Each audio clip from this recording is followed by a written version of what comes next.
How do you know if you have the absolutely perfect first sentence for your novel? My name is Jane. I'm an author, editor, publishing professional. I help you make your writing better. I am going to beg you to let go of this concept of a perfect first sentence. Yes, first sentences, paragraphs, pages are important. They serve to hook the reader, but the pressure that authors put on themselves to have a perfect first sentence is just, it's too much pressure. It's too much. Because I'll tell you, if you have a banger of a first line, and this goes for a log line, like a pitch log line in your query letter, if you have an absolute banger, like it is perfect, it conveys genre and character and voice, and it is so hooky and perfect. If you've got one, that's incredible. That's the best thing you can possibly have.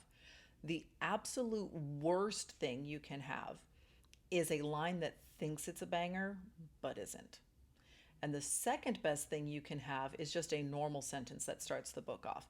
And the distance between first and second place is very, very little distance. The distance between second and last place is a lot. Those wannabe banger lines are bad. I am positive that you know somebody in your real life who thinks he's hilarious. He is always cracking jokes, but they're a little bit inappropriate and they make everybody uncomfortable. And they're also things that were funny like 6, 7 years ago. And you're like, oh, okay, yeah, I've heard that. I saw that on Twitter 6 years ago. It's not funny anymore. You know this person in real life.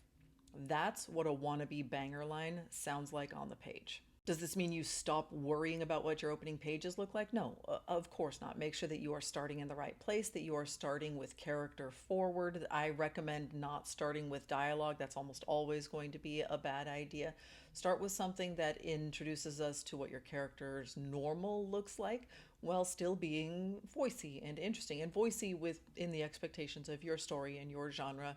Yes, be careful and deliberate with your opening pages, but please let go of this pressure of crafting a perfect opening line. There is a very, very real reason that when you go and look for perfect opening lines in novels, you see the same like 20 lines show up, and your people are going back like 250 years to find these perfect opening lines, and they keep coming back to the same couple of dozen lines out of all of those millions upon millions of books that have been written. They come back to the same 20 or 30 lines.